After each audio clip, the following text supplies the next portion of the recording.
Just hold on, wait wait wait wait wait, या ऐसे हाथ पकड़ी, आप ऐसे पकड़ी, smile, your position, yes sir, हाथ होल्ड ऑन,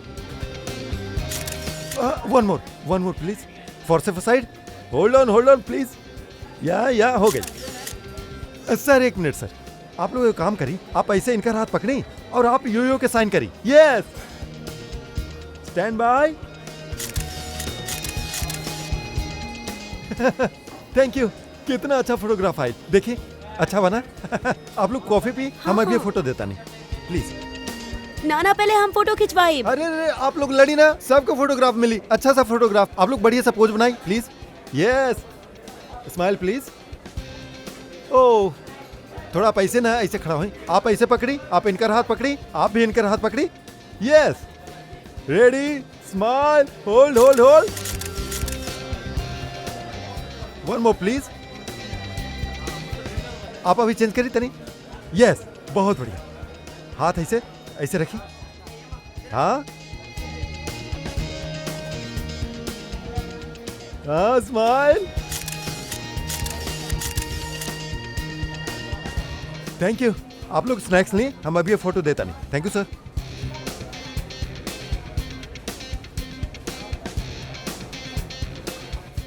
एक photograph please, yes, thank you.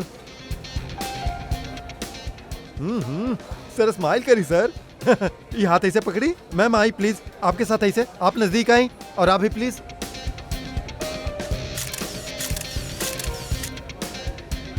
One more please, wait, thank you. 30 minute में पहुंच जाए। Okay, have a great day, bye. Mummy photographer के मना के लिए जावे खातिर फिर से आ गई।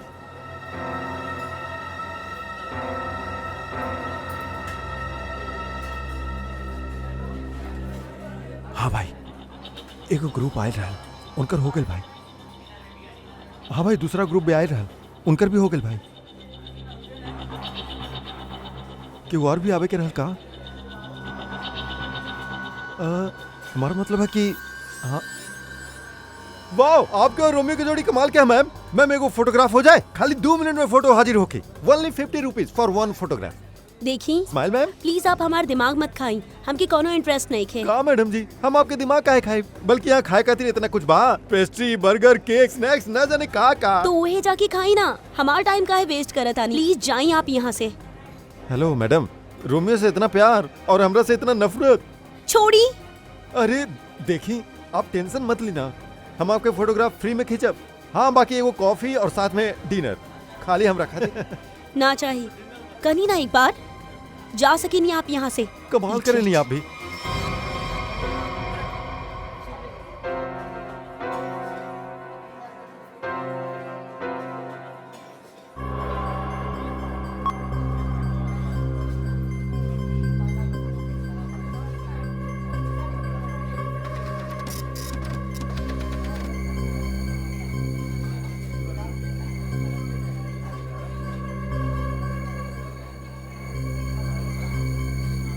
मैडम जी, आप अभी कुछ कहनी?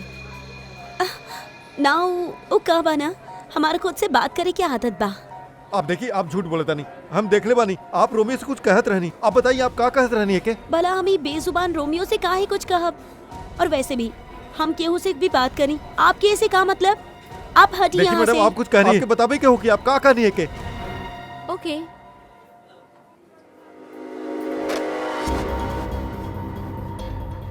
बनी बनी बनी, यस मैडम। देखा वो देखा, ये फोटोग्राफर के हम मना केले रहनी ही आवे से। एक ता हमरा रेस्टोरेंट के सामने अपन दुकान खोललस और आज वो लड़के के छेड़त बाड़ा। एकरा अभी निकाला बाहर। मैडम आप चिंता ना करिए, आज एक हम ठीक कर देता नहीं। रुका, हम आवतानी। जल्दी बोलिए मैडम। आप ऐसे लड़की से बदतमीजी ना कर सकेनी। अगर आप हमारा रास्ता रोके की कोशिश करब ना, तो हम जोर से चिल्लाइब। देखिए सुनी। अरे मैडम देखिए, ये हमरा के परेशान करे की कोशिश कर रहे बड़े। आई आप लोग। अरे भाई साहब, ये हमारे बहन बिया, ये हमने के आपस के मामला बा। अरे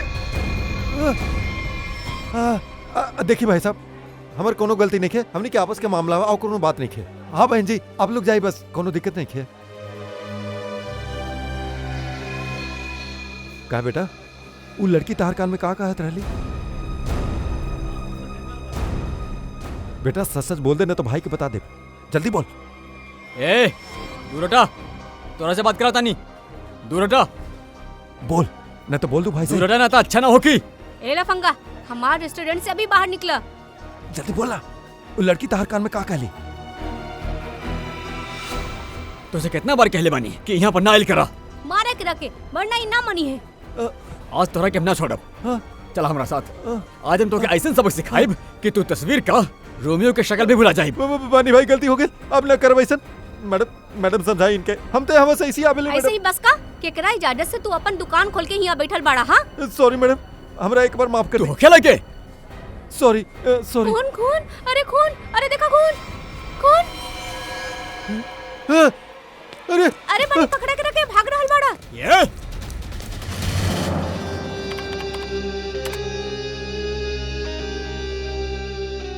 ये लड़की ऐसन का बोल देहली जेकरा वजह से ही फोटोग्राफर ओकरा पे इतना भड़क गई। और ये लड़की के जाते ही फोटोग्राफर रोमियो पे भड़के लागल, जैसे रोमियो कौन जियत जागत इंसान होके। का होत का रहा वहाँ पे? सर हाँ। बाकी कैसे पता चली? ये तो खाली वो फुटेज है, इमे आवाज नहीं क्या आ रहा। ये कैसे पता चली कि लोग का बोल रहा पड़े? पंकज थोड़ा सा फुटेज पे जूम करा, हमनी लिप रीडिंग के कोशिश करल जाई माना, शायद उसे कुछ पता चल सकेला कुछ तो। यस सर। फिर ये भी पता लगावे के पड़ी कि फोटोग्राफर केकरा संगे बात करत रहल। फोटोग्राफर कुछ न कुछ गड़बड़ जरूर बा। गड़बड़ बा ई फोटोग्राफर। सर हाँ ये लड़की तो कुछ पी रहल बिया। हाँ सर हाँ फ्रेडी, लाश पुतला से बाहर निकाल ले बानी। गुड। तू एगो काम करा, तू और पंकज दोनों सीसीटीवी फुटेज अच्छा तरह से चेक करा, देखा कुछ नया मिले लगा। हाँ यस सर। तब तक हमनी देख क्या बतानी। चला।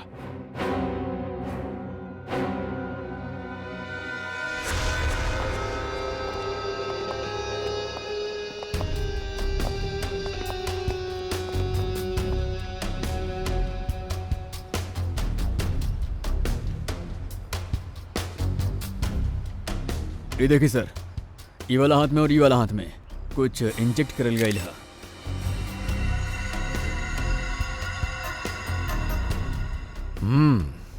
नीडल मार्क जैसन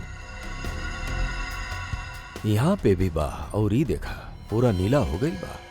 एकर होंठ भी नीला बा, नाक में से खून आवता, जरूर एके जहर दे के मरले बा। लेकिन सर कैसे? ओह इतना भीड़ में। वह ता के कैले होखी? और फिर ये आइसक्रीम कोन एकरा अंदर आयल कहवा से?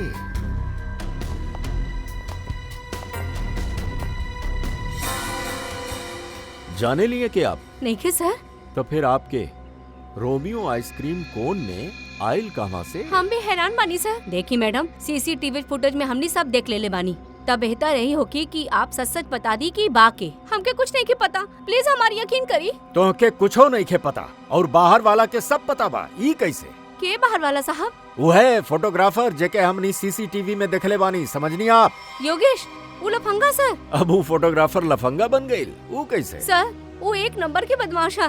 पिछला 2 हफ्ता से हम ओकरा से परेशान बानी। एक ता हमार रेस्टोरेंट के बाहर वो अपन दुकान लगा के बैठल बा, हमरा ही ग्राहक से रोमियो के साथ फोटो खिंचवावे के पैसा लेवेला। तो एमे का बुराई रहल? तो हर कस्टमर्स के मनोरंजन करत रहल। वो लइकन के छेड़त भी रहल। और साहब एगो औरत होगला के नाते इतना बड़ कैफे चलावल कितना मुश्किल है भी पता बाप के। साहब रोज यहाँ से कितना बदमाश के भगावे के पड़ेला। बाकी हमनी आपके बात पे यकीन काहे करी? आप बनी से पूछ ली, यहाँ के गार्ड है। बतावा बनी रोज हमनी के यहाँ से कितना बदमाश के भगावे के पड़ेला। सर मैडम बिल्कुल सच कहा था नहीं सर। सर पिछला 2 हफ्ता से हमारे यही काम रहा सर, योगेश के बाहर निकालल। हम रोज के भगावत रहनी, बाकी बेशर्म के जैसन फिर वापस चलावत रहे सर। काहे?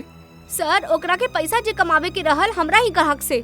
सर हाँ लागत है योगेश पैसा के अलावा कोनो और कारण से ही आवत रहल। हाँ, और फिर हमनी देखले भी बानी हो के सीसीटीवी फुटेज में रोमियो आइसक्रीम कोन के साथ बात करत बाना। शायद वो जानत रहल वो आइसक्रीम कोन के अंदर कुछ रहल। बनी तू योगेश के पीछे भागत रहला बाना का भाई फिर? जब हम ओकरा पीछे भाग के गई था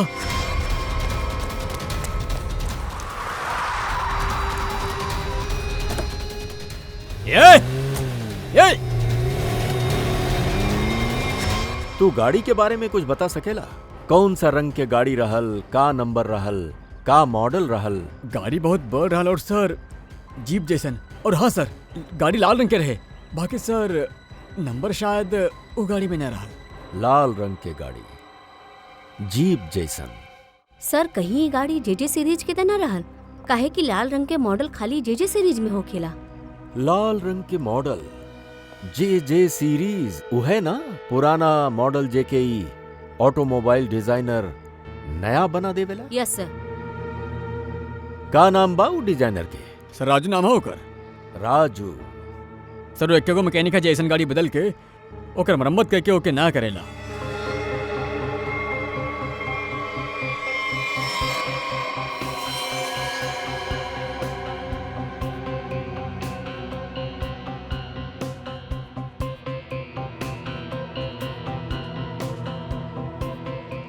वैसे ही आइसक्रीम कोन काफी नया लागता हमके। 3 महीना पहले ले रहनी। 3 महीना पहले ले रहलू और फिर भी इतना नया? वो कैसे? रोमियो के खाली 2 घंटा खातिर बाहर रखत रहनी सर। कितना बजे से? सर 3 से 5 के बीच में, और यह टाइम है जब कस्टमर आवेला सर। और बहुते जल्दी रोमियो सब ग्राहक के चहेता बन गईल रहे सर।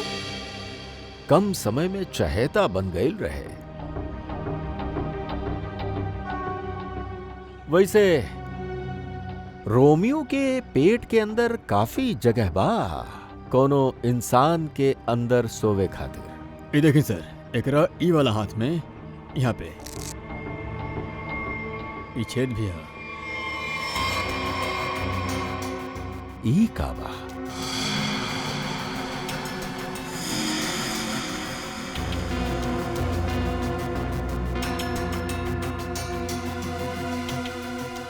का जाने ली आप ई छेद के बारे में?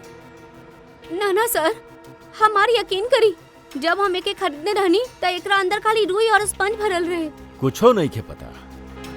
सर मैडम बिल्कुल सच कहा था नहीं सर। आप वकील बानी एनकर या गार्ड बानी?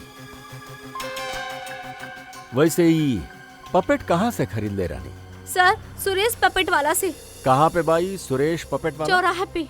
एगो बात अच्छा तरह से याद रखिया, जब तक ये केस के तहकीकात पूरा ना हो जाले आपके कैफे बंद रही, सील। ठीक बा? जी सर। सर हाँ।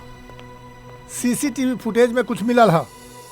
अच्छा चला देखा था नहीं, चेक करा निखिल। सर।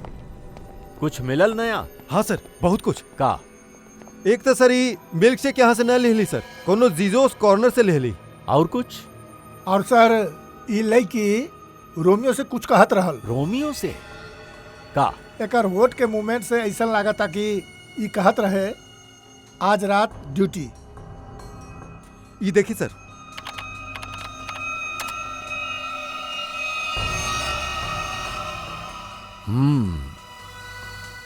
रात ड्यूटी। कहीं ऐसन था ना कि दोनों रात के मिले के बात करत रहले? बाकी ऐसे एक बात तो पक्का बा कि लड़की और रोमियो एक दूसरा के जानत रहले। सर मतलब ये लड़की रोमियो से मिले ही आयल रहली, बाकी सर ये ड्यूटी के का चक्कर हो सकेला? ई तो उ लड़की ही बता सकेली। वो झगड़ा वाला फुटेज दिखावा तनी। ये है सर। ई हो का रहल बाई दोनों के बीच में? कुछ पता चलल ई का कहत रहले? अब ये दोनों का कर रहल बाड़े, ये तो समझ में नहीं आ रहा है सर। वैसे ही फोटोग्राफर के कुछ पता चलल केकरा संगे बात करत रहले? का बात करत रहल? कुछ समझ में नहीं आ रहा सर। ये अपन हाथ से मुंह ढक ले बा। ये देखी सर। और सर इहो समझ में नहीं आ रहा कि रोमियो से का कहत रहल। हो सकेला ई लाल गाड़ी वाला के संगे बात कर रहल होखे। वरना इतना जल्दी वो गाड़ी ओकरा वहाँ से लेके कैसे चल गई? ई लाल गाड़ी वाला कहीं आसपास खड़ा होखे, कहीं आसपास ही। पता लगावे के पड़ी। ई लाल गाड़ी बा के कर। और ई बताई हमनी के ऊ ऑटोमोबाइल डिजाइनर राजू। और फिर ई लड़की के बारे में भी पता लगावे के पड़ी, जी जोस कॉर्नर से। Excuse me. अरे सीआईडी दया सर, एसीपी साहब, आप लोग यहाँ काले बसर चाय कॉफी। चाय कॉफी तना हमनी मिल्क शेक के बारे में कुछ जाने आइल बनी। मिल्क शेक के बारे में? निखिल, ई लड़की के बारे में जानी ले? जी सर, ई तो पल्लवी मैडम बनी। ये हमरे यहाँ रोज आवेनी दिनेश के साथ। अरे का बताएं सर, का जोड़ी है उनकर। वो दोनों यहाँ पे रोज आवेले और घंटन बैठल रहेले एक दूसरे के आंख में आंख डाल के। तू काहे के जाने ला? ई तो दिनेश है। दिनेश मर गई? एगो बात बतावा, दिनेश और पल्लवी हर रोज यहाँ मिलत रहे? जी सर, बाकी पिछला 2 हफ्ता से खाली 1 घंटा खातिर ही आवत रहल। 5:30 से 6:30। काहे? पल्लवी मैडम के नई नई नौकरी मिल रहे ना, कहीं नाइट शिफ्ट में जात रहली। अच्छा, ये पल्लवी मैडम कहाँ पे काम करेली, कुछ मालूम बा तोरा के? ना सर, वो तो नहीं के मालूम। कोनो नंबर वगैरह भी ना हो कि आपके पास? ना, नंबर भी नहीं के हमारा पास। कुछ नहीं के मालूम। दया, शाम के 3 और 5 बजे के बीच रोमियो स्नैक्स में रोमियो आइसक्रीम कोन के 2 घंटा खातिर बाहर रखल जात रहे। कहीं दिनेश ऊ आइसक्रीम कोन के अंदर खड़ा तो नहीं खे रहत रहल 2 घंटा खातिर 5 बजे तक, और फिर 5:30 बजे आके यहाँ पल्लवी से मिलत रहले। और सर, योगेश पिछले 2 हफ्ता से रोमियो स्नैक्स में आवत रहे। कहीं ऐसा था ना कि पिछले 2 हफ्ता में ये तीनों के मतलब योगेश, दिनेश और पल्लवी के आपस में कोनो जान पहचान भइल होखे? बिल्कुल हो सकेला। और फिर योगेश और पल्लवी दोनों जानत रहले कि वो दिनेश आइसक्रीम कोन के अंदर खड़ा रहेला। और यही खातिर दोनों के बीच में झगड़ा भइल। काहे कि योगेश के शक होखे लागल कि पल्लवी सब कुछ जाने ले। और सबसे बड़ अजीब बात ई बा दया, ऊ जे रीमा बाड़ी ना, ऊ रोमियो स्नैक्स के मालकिन, ऊ जे बतैली रहली कि रोमियो आइसक्रीम कोन पूरा फोम और स्पंज से बनल बा, ओमे तो केहू हो ही ना सकेला, आदमी तो छोड़ा कुछ भी नहीं खे। और फिर भी दिनेश ओमे रहल, दिनेश के लाश भी वहां से मिलल। समझ में नहीं खे आ रहल दिनेश ऐसन कौन सा नौकरी करत रहल ई 2 घंटा खातिर? ऐसन का मजबूरी रहल? सर, कहीं ऐसा तो नहीं खे कि दोनों एक ही नौकरी करत रहले? ये दिनेश दिन में नौकरी करत रहे और पल्लवी रात के? पता लगावे के पड़ी दया कि पल्लवी केकर और कौन सा नौकरी करत रहली रात के।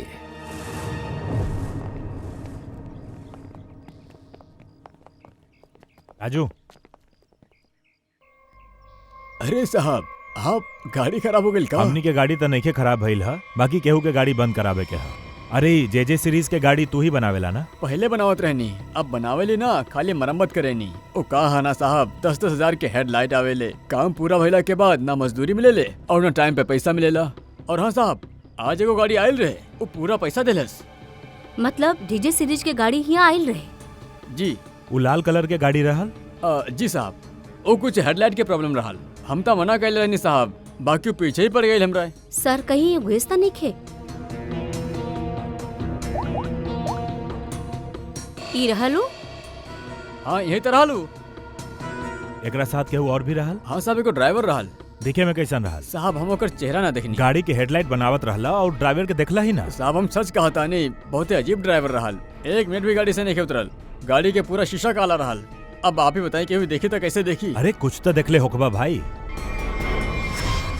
साहब, वो काला रंग के टोपी पहनले रहल और आंख पे काला रंग के चश्मा भी पहनले रहल और मुंह काला कपड़ा से ढकल रहल। साहब, सब कुछ इतना काला रहल कि हमके तो दिन में अंधेरा दिखत रहल। अच्छा, ये योगेश ड्राइवर से कुछ बातचीत करत रहा, सुनले रहला तू? हाँ, जब हम बिल लेके गई नहीं था योगेश, वो गाड़ी के खिड़की पे खड़ा रहा। भाई, भाई हमके ऐसे ना छोड़ी भाई। भाई हम कहाँ जाए? भाई हमारे से गलती हो गई भाई, आपने करा भाई। हमरा तारा जैसे निकम्मा से न उलझे के बा के तरह बोले इतना बड़ा कांड करे खातिर। भाई माफ कर दी भाई। साहब, वो बिल पे नाम लिख दी सर।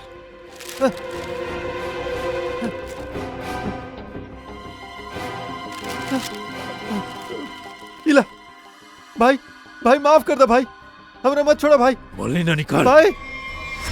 और फिर साहब, ड्राइवर हमारा मुंह पे ढेर सारा पैसा फेंकलस और चल गई। और ये योगेश वो भी साहब वो गाड़ी के पीछे भाग के चल गई। जब बिल देले रहले ओके तब ऊपे नाम नंबर कुछ तो लिखल होगी ना। हाँ साहब, वो तो बिल भी ना लेलस, हमरा पास ही रखल हा, हम अभी लेके आवत नहीं। मतलब सर ड्राइवर जानत रहल कि योगेश रोमियो स्नैक में कुछ गड़बड़ कैला सर। गड़बड़ कैले बा कि खून कैले बा यह पता लगावे के हा। यह साहब यह बिल।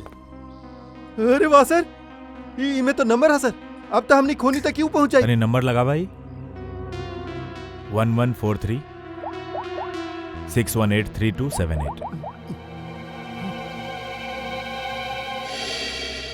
सर नंबर तो मौजूद नहीं है। अब तो खोनी तक पहुंचल मुश्किल हो गई सर।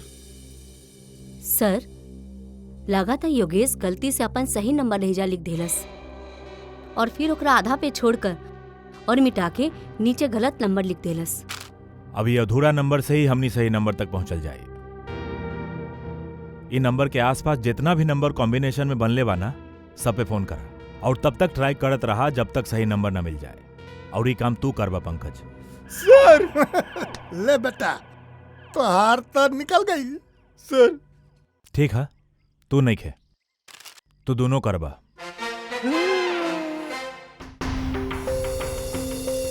नाप ले लू शारिका। हाँ सर। कितना आयल? 3 इंच। गुड। अब एगो काम करा, दिनेश के हाथ में जोन पाउडर मिलल है ना ओके तनी चेक करा। हाँ। का बात है डॉक्टर साहब, आज आप लाश से दूर बैठल बानी? काई पुतला आपके भी दिल जीत लेलस का? भाई साहब रोमियो दिल जीतले बाड़े कि ना जीतले बड़ाई तो पता नहीं के, बाकी आप लोग जरूर सालूं के खरीद ले। जब मन आवे नचा लेला, जब मन आवे बैठा देला। अरे कैसन बात करत नहीं डॉक्टर साहब, नाचे नहीं तो हम नहीं आपके इशारा पे। ना हमारा नचावे के कोनो शौक नहीं के, हमके यहाँ पर आपके हकीकत बतावे के शौक है बस। तब बताइए आज की हकीकत का है? आज के हकीकत ई है कि ई दिनेश एगो जबरदस्त ड्रग एडिक्ट रहा, नशीली दवाई के सेवन करत रहा और उहे नशीली दवाई के वजह से एकर मौत हो गई। ई देखा एकर हाथ में वो दवाई के एगो इंजेक्शन मार्क लगल है और एके कहले एमॉर्फिक। सर कैसे? मतलब वो अपना आप के इंजेक्शन देहलस या फिर केहू और देहलस? केहू और ही देले होगी जयवंती, ना तो जौना तरीका से रोमियो के पुतला में बैठल रहे अपने आप इंजेक्शन लगाइल तनी मुश्किल दिख रहा है सर। बिल्कुल ठीक है। ये दिनेश के मौत भइल है 4 बजे और ओके एमॉर्फिक नाम के ड्रग के इंजेक्शन देल गईल है 3 से 3:15 बजे के बीच। मतलब जब ये रोमियो के पुतला बाहर रखल जात रहे लोगन के मनोरंजन खातिर 3 से 5 के बीच। सर ऐसे कैसे हो सकेला? पूरा सीसीटीवी फुटेज में कहीं भी केकरो भी हाथ में इंजेक्शन न दिखलस और ना तक केहू एकरा के इंजेक्शन देवे की कोशिश कैलस। सालुंके साहब कहीं ऐसा तो ना कि आपसे कुछ? ना हमसे कबो कोनो गलती ना हो खेले, हमरा दोबारा चेक करे के कोनो जरूरत नहीं के, समझला? आज तक भइल बा कबो ऐसा ना? वो कहा कि ना सीडी हमनी लायल रहनी है, ओकरा के रखा अपना पास रखा। ठीक है, आप चेक कर ली तारिका जी फुर्सत मिले था। अरे इमे गुस्सा करे के का बात है सोलुंके साहब, आगे बताइए आप। आगे ई रोमियो एकर अंदर के तरफ खाली दिनेश के फिंगरप्रिंट्स है, बाकी एकरा बाहर के तरफ बहुत सारा लोगन के फिंगरप्रिंट्स मिलल है। सर वही से कि रोमियो स्नैक्स में जौन भी ग्राहक आवेले वो रोमियो के साथ तस्वीर खिंचवावेले और यही फिंगरप्रिंट्स में हुई एक फिंगरप्रिंट्स हमनी के खूनी के। और खास तौर पर वो फिंगरप्रिंट्स चेक करा जे लोगन 3 से 3:15 बजे के बीच एकरा साथे फोटोग्राफ खिंचवैलस। करेक्ट। और ये जे होल है ये 3 बाई 3 इंच के है। अभी 3 बाई 3 इंच के होल से ही केस के का लेना देना? सारिका तू समझावा यार, एकरा तू समझावा। हाँ आप ही समझाई सारिका जी, समझा दिया। हाँ जी, बात ई बा कि दिनेश के राइट हैंड पे से हमनी के ड्रग्स के कुछ ट्रेसेस मिलल, तो ऐसे हमनी ये अंदाजा लगा सकेनी कि ऊ छेद के जरिए केहू ओकरा हाथ से ड्रग्स लेले होखी या देले होखी। तो कहीं वो पल्लवी एके ड्रग देवे तो नहीं ख्याल रहल? हो सकेला ई पल्लवी ड्रग्स के बिजनेस करेले। सर लेकिन पल्लवी के कोनो क्रिमिनल रिकॉर्ड नहीं खे। और होखे चाहे ना होखे, बाकी पल्लवी के ढूंढल बहुत जरूरी है। हो सकेला ई दोनों ही ड्रग के धंधा में शामिल होखे और हमके ही पता लगावे के ह कि दिनेश रोमियो के अंदर करत का रहल। और ओके इंजेक्शन देहलस के।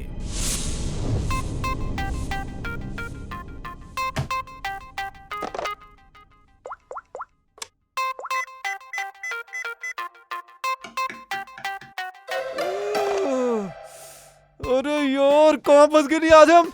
ये नंबर कैसे मिली? इतना सारा नंबर में से योगेश के नंबर अब कैसे मिली? मिल गई पंकज, मिल गई। 17220678 एक ट्रेस करा जल्दी।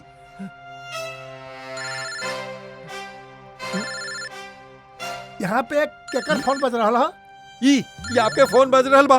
फ्रेडी सर, काम के समय हमेशा मजाक मत करी प्लीज। पंकज कुछ भी बोलेला। अरे हाँ, ये तो हमारी नंबर है।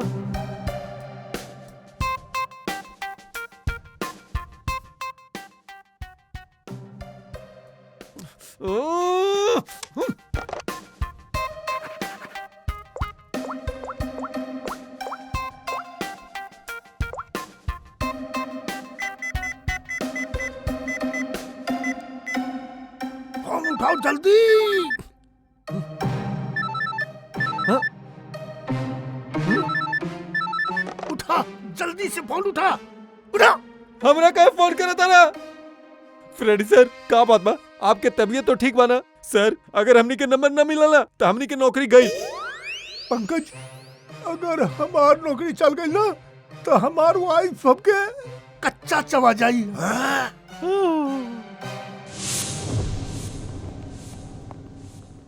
सुरेश तो दिख नहीं के रहल। कहीं हमनी की आवत देख के भाग तो ना गई?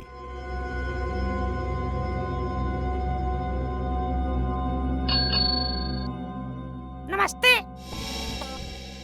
ये बेल बजाए बंद करी। सुरेश जी सो रहल बानी। जगावा सुरेश जी के। भला का है आप लोग के बानी? ओकरा जल्दी उठावा, न तो अलार्म के ऐसन घंटी बजाई ना कि जिंदगी भर खातिर सुतल भुला जाई हूँ। बोला ओकरा सीआईडी से आइल बानी। सीआईडी? सर आप लोग यहाँ? बाकी हम तो मामूली पपेट बनावे वाला बानी। ये देखा, ये पपेट भी तू ही बनैले है? जी हाँ, इधर रोमियो हा। हमें क्या अपने हाथ से बनेले बानी रीमा जी खातिर। कौन सा चीज से बनौले बड़ाई? हमार मतलब है डिजाइन वगैरह ये तू देख ले रहा? हाँ सर, इस सब पपेट हम अपन हाथ से ही बनेले बानी। वो तो ठीक है, हमने पूछ रहा है कि जो पपेट के अंदर भरेला ना, वो रुई स्पंज इमे भरल भुला गल रहल का? बिना रुई और स्पंज के ता पपेट बन ही ना सकेला। ई का है? एकरा हाथ पे छेद है और ये पूरा खोखला है। एगो आदमी आ सकेला एकरा अंदर? साहब हमके कुछ नहीं के पता एकरा बारे में। कुछो ना कैलस? ई दिनेश है। ये आदमी के लाश हमनी के रोमियो के अंदर से मिलल है। एकरा के जानेला? ना सर, हम एकरा के ना जाने नहीं। ना जाने ला? फिर दिनेश के लाश तोहार बनावल रोमियो के अंदर कैसे मिलल? रोमियो के हम जाने नहीं, रोमियो के हम बने नहीं। बाकी ओकरा अंदर जे आदमी के लाश है ओके हम ना जाने नहीं। यादाश्त हिल गई है एकर। एगो काम करत तानी, तोके ब्यूरो ले चला तानी। वहाँ तोहार सर के अच्छा से मालिश होई, सब याद आ जाए। चला। ना सर, ना सर, हमके माफ कर दी सर। हम रीमा वाला रोमियो में ऐसे कुछ भी नहीं कहले रहनी। रीमा वाला रोमियो में ना कहले रहला, तब फिर केकरा रोमियो में कहले रहला? 2 हफ्ता पहले एगो मैडम यहाँ पे आयल रहनी। वो अपन नाम पल्लवी बतैले रहनी और वो हमके बहुत सारा पैसा भी देनी और हमसे रोमियो के डुप्लीकेट बनावे के कहनी। वो इहो भी कहले रहनी कि ओके खोखला रखिया। तब पल्लवी खातिर तू ऐसा रोमियो बनैलस जे अंदर से खोखला रहल और जकरा एक हाथ पे छेद रहल 3x3 के। हाँ साहब। बाकी साहब हम ओकरा एक हाथ में छेद ना बल्कि ओकर दोनों हाथ में 3x3 के छेद बनैले रहनी। का? 2 छेद?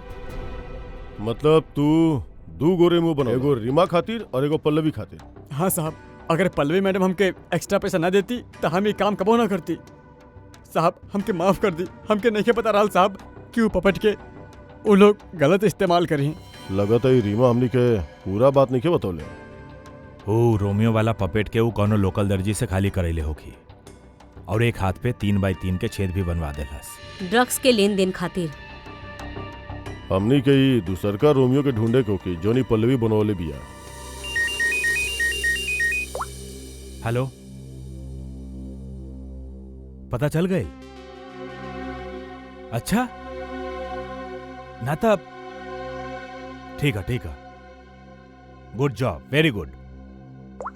का भाई?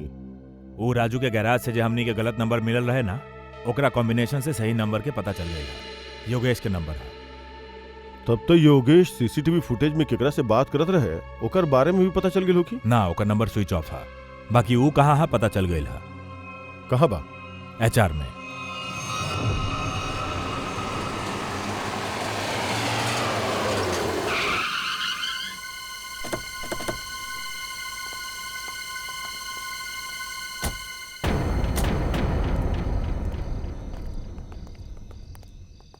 अभिजीत, ये तो उहे जेजे सीरीज वाली गाड़ी बे जेकरा में योगेश भागल रहे।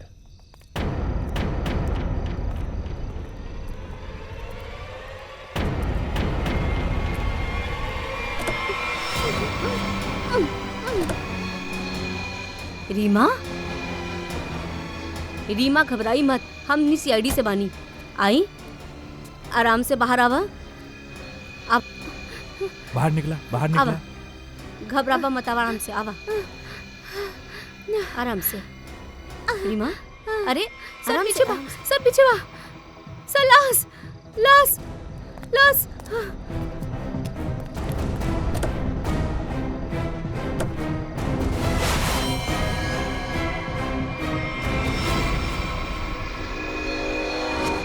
योगेश ये मर चुकल बा। रोमियो, इमे भी लाश है।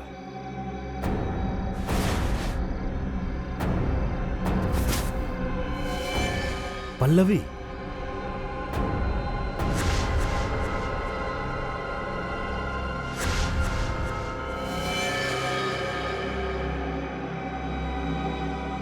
हम लोग सही रहनी। ये लड़की ये रोमियो के अंदर बैठ के ड्रग बेचे के काम करत रहे। होठ भी नीला, नाखून भी नीला और हाथ पे भी सुई के निशान। बिल्कुल दिनेश के जैसन मारल गली बाई के। मयूर, बॉडी के फॉरेंसिक लैब भेज दो। सर, आप कुछ बता सके नहीं कैसे भइल ये सब? सर, हम का बताई, हमके तक केहू किडनैप करके यहाँ गाड़ी में लाके छोड़ देलस। आप तो ओके देखले ना हो, काहे कि आपके आंख पे तो पट्टी बंधल रहल। जी सर। आपके तो यो ना पता हो कि ये दोनों के मरलस के।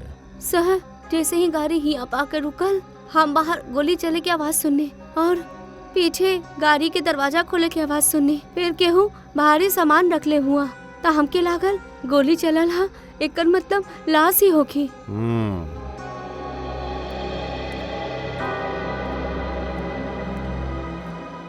लगता झूठ बोल रहा भी है। हमके भी यह लागत है। अगर कोनो तीसरा योगेश और पल्लवी के खून कैले होखा तो गाड़ी यहाँ काहे छोड़ जाते, लेके निकल जाते।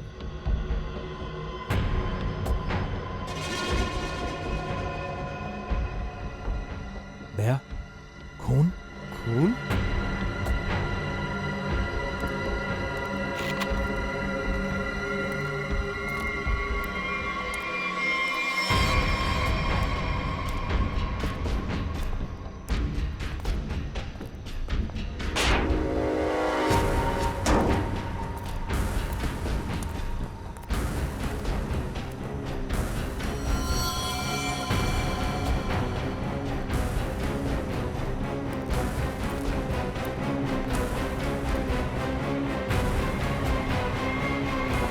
ए, के बारे तू हैं? पीसी नशीली दवा बेचे वाला यहाँ ही हालत में। अब ये भी जेल से छुटल बड़े ना तू, फिर भी चैन नहीं खे। गोली के मारलस तो के? सर, हम आपके सब कुछ सच सच बतानी सर। वैसे आप लोगों के तो सब कुछ अंदाजा लग गई होके, लेकिन हम फिर भी सब कुछ बतानी। दरअसल जेल से बाहर आके रीमा जे हमार बहुत अच्छा दोस्त रहले, ओकरा हम ड्रग्स के काम में इस्तेमाल करे लगनी, लेकिन ओकरा एकरा बारे में कुछ पता नहीं कर सर। रोमियो स्नैक्स के ड्रग्स के अड्डा बना के काहे? जी सर। और फिर सर एक दिन हमरा ऐसा फोन आवे लगल के हमारे ड्रग्स में मिलावट है। हम चौंक गए नहीं। फिर हम योगेश के काम पे लगा देनी, दिनेश पर नजर रखे खातिर। नजर रखे खातिर कि दिनेश के मरवावे खातिर? नहीं के सर, हम दिनेश के नहीं मार ली। हमरा योगेश बतैले कि पल्लवी के योगेश से बात करत देख ले रहले। ए खातिर हम पल्लवी पर नजर रखे लगनी और ओकर पीछा करित हम यहाँ तक आ गए नहीं सर। यहाँ आके पल्लवी के खून कर देले काहे? नहीं के सर, हम तो पल्लवी के भी नहीं के मानने। लेकिन सर जब हम यहाँ पर पहुंचली तो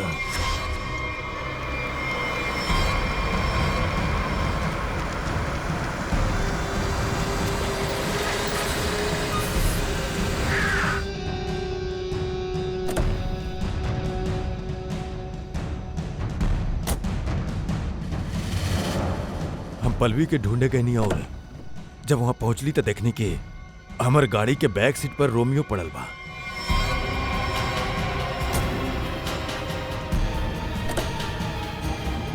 और जब रोमियो के पलटनी तो अंदर पल्लवी रहली। हम चौंक गए सर।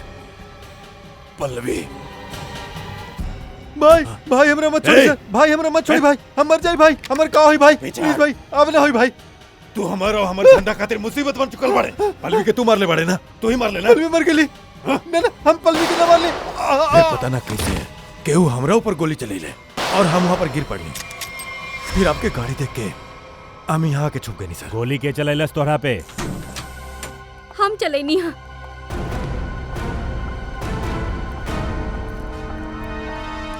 हम चले रहनी गोली। अच्छा आपके हाथ त बंधल रहे? खुदे बंधले रहलू ना। हमनी के गाड़ी आवत देख के अपन हाथ बांध ले लू और आंख पे पट्टी बांध ले लू काहे? जी सर आप ठीक कह रहल बानी, लेकिन आपके किसे पता? जौन तरह आसानी से तोहर हाथ के रस्सी खुल गई, पता चल गई। लेकिन तू ऐसे काहे कहलू? पीसी के जगह ड्रग्स के धंधा करे चाहत रहलू तू, यही से दिनेश और पल्लवी के रास्ता से हटा देलू काहे? देखिए सर, हम पल्लवी और दिनेश के न मरनी, हमके घिन आवेला सर पीसी और का धंधा से, और हमार दुश्मनी पीसी के साथ है काहे कि हमार इस्तेमाल कैलस। एक खातिर हमें के मारे की चाहत रहनी। तोरा पता कैसे चलल कि पीसी तोहार इस्तेमाल कर रहा? जो दिन हम दिनेश के लाश रोमियो के अंदर देखनी, उहे दिन हमके शक भइल रहे कि आपन गंदा कारनामा फिर से शुरू कर देलस। आप हमनी के पीसी के बारे में काहे ना बताओनी? काहे कि हम पीसी से प्यार करत रहनी सर, बाकी हमरा के धोखा देलस और यही से हम अपना बदला खुद लेवे की चाहत रहनी। बाकी हम पीसी के कोनो गलत इल्जाम में फसल न देख सकेली सर, चाहिए हमरा साथ कुछ भी करे। अगर दिनेश और पल्लवी के खून ये लोग ना कहले तो फिर क्या कहलस? खूनी क्या? हाँ सालुंके साहब।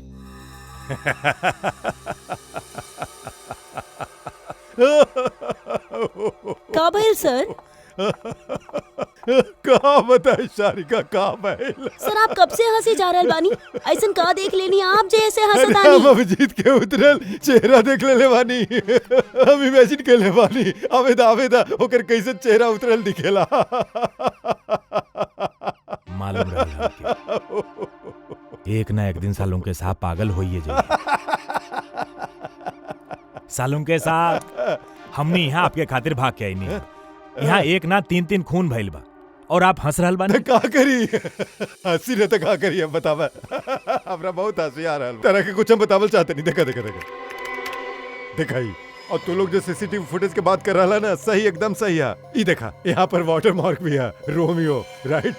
प्रॉब्लम का है? प्रॉब्लम यहाँ नहीं के दोस्त, यहाँ पर फुटेज पर वाटर मार्क है, बाकी ये अगला वाला टेप में कुछ नहीं के। 3 से 3.25 के बीच वाला फुटेज में कोनो वाटर मार्क नहीं के। एकर मतलब ये है कि फुटेज के साथ केहू छेड़छाड़ कैले बा। देखा समझ के देखा तनी। गुड अच्छा से देखा।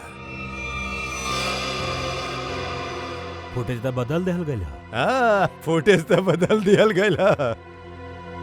सर एकर मतलब? एकर तो एक ही मतलब हो सकेला। अरे यार समझल करा ना। अरे हम तोरा के माल ना दे सके यार अभी। अरे समझल करा, धंधा में मंदा हा। अरे तू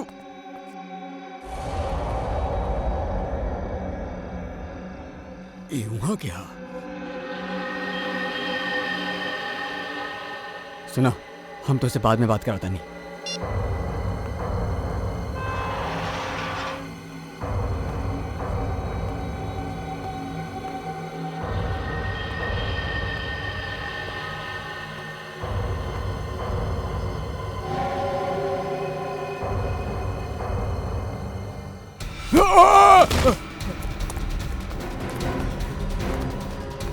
उठ। का बनी? रोमियो को देख के पसीना छूट गई। खेल खत्म।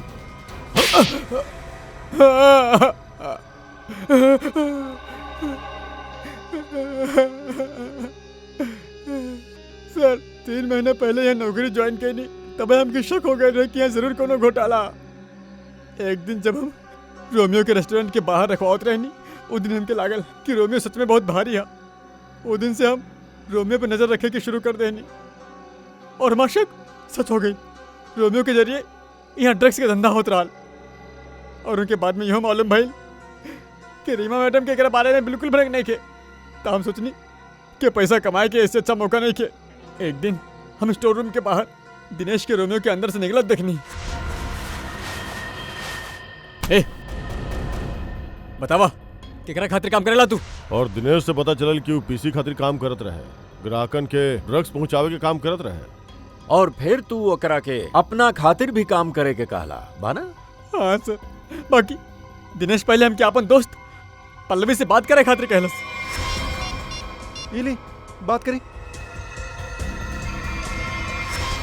और उसके बाद हम दिनेश के माल में मिलावट करे शुरू कर देनी और रोमियो के दूसरा पपेट बनवा के पल्लवी के में 2 घंटा खड़ा करके दुकान के पीछे नाइट शिफ्ट करे खातिर कहनी। फिर दिनेश के काहे मरला? योगेश जब दुकान के बाहर तस्वीर के बहाने से रोज आवे लागल तब हम डरा गए नहीं।